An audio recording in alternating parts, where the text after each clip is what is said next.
Yosh doktor Sajida Tursun Xitoy mustabid hokimiyatining Sharqi Turkistondagi jazo lagerlarining qurboniga aylangan Uyg'ur ziyolilarining biridir.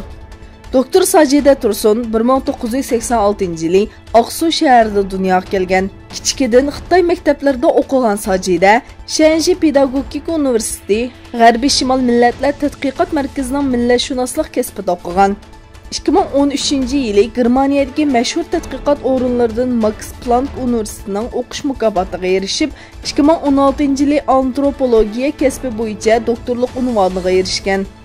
Sajida Tursun 2017-yili 3-oyda uzun yillardan buyon ko'rishalmagan va salomatligi yaxshi bo'lmagan dadasini yo'qlash uchun yurtga qaytgan.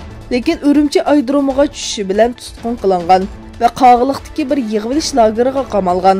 Dadisi uni ko'rolmay vafot topgan bo'lib, dadisining o'limidimi uni uyga qaytishga ruxsat qilmagan.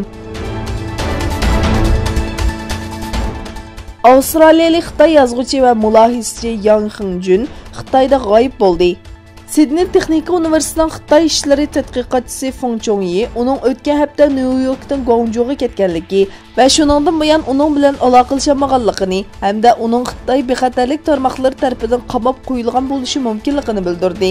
Avstraliya tashqi ishlar va savdo ministrligi Xitoyda yo'qolib ketganligi doklad qilingan bir fuqarosining izdirkini qilayotganligini bildirdi.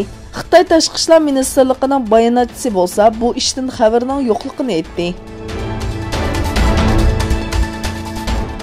Xitoyning Pokistondagi bosh elchisi Yao Jing Xitoyning Talibanni Afg'onistondagi bir siyosiy kuch deb qaraydiganligini aytdi. Pokiston taratqullarining xabar qilishicha, Peshawar shahridagi bir faoliyatda so'z qilgan Yao Jing Afg'oniston tinchlik musobaqasiga qatnashayotganligi uchun Xitoyning Talibanni bir siyosiy kuch deb qaraydiganligini, lekin ba'zi masalalarning borligini aytdi. U yana Pokistonning Afg'oniston tinchlik musobaqasidagi rolini muayyanlashtirgan. Türkiye reisi Recep Tayyip Erdoğan çarşamba günü Moskvaga yetib kelib, Rossiya prezidenti Putin bilan 2019-yildagi tunji qatimliq uchrashishni elib bordi.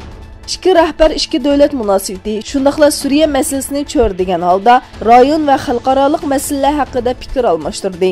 Uchrashishdan keyin o'tkazgan axborot e'lon qilish yig'inida Putin Amerikaning Suriyadan askar chekintirishni aktiv ilgirlash deb qaraydiganligini bildirdi. Erdoğan bolsa, Amerikaning Suriyada bir xavfsizlik rayonini qurishni xohlaydiganligini, bu haqda Turkiya bilan Rossiya orasida fikr ixtilofi yo'qligini ta'kidladi. Amerika prezidenti Donald Trump Venezuelada o'zining vaqtliq prezident deb e'lon qilgan parlament raisi Juan Guaidoni e'tirof qilganligini bildirdi. Uning bayonotidan keyin Venezuela prezidenti Maduro bayonot e'lon qilib, Amerika bilan bo'lgan barliq diplomatik munosabatlarga qaytadan qarab chiqadiganligini bildirdi. O davlatidagi Amerika diplomatlarining 72 soat ichida Venezueladan ayrilishini talab qildi.